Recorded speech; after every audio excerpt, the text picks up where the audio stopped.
Hi, Robert Meyer here, wealth advisor and partner at BWN. I recently wrote an article on inflation and wanted to summarize a few of the key points in the article. Well, clients have been asking about inflation quite a bit this year, and one of the key areas that we want to focus on is our client portfolios positioned with the right investments to take advantage of a higher inflationary environment. In the article, I address several different investments that have done very well during periods of high inflation over decades. And we want to make sure that clients are very well aware of what those investment categories are that will ultimately help their portfolio if we do see higher inflation.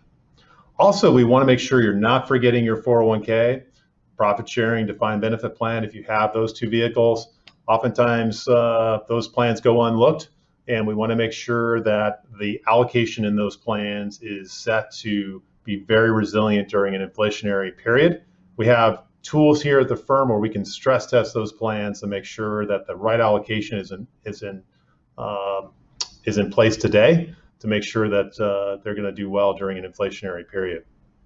Also, we want to make sure that the retirement plan has been tested and we've made some assumptions of higher inflationary rates built into the plan, and what are the trade-offs that we need to make sure that plan is still successful.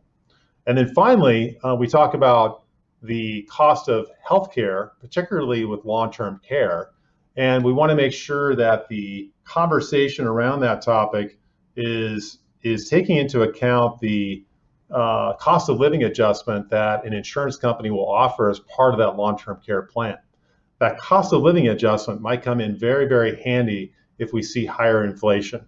So again, we have the tools to evaluate all of this for you to make sure you're in the right strategies and give you peace of mind over the long term.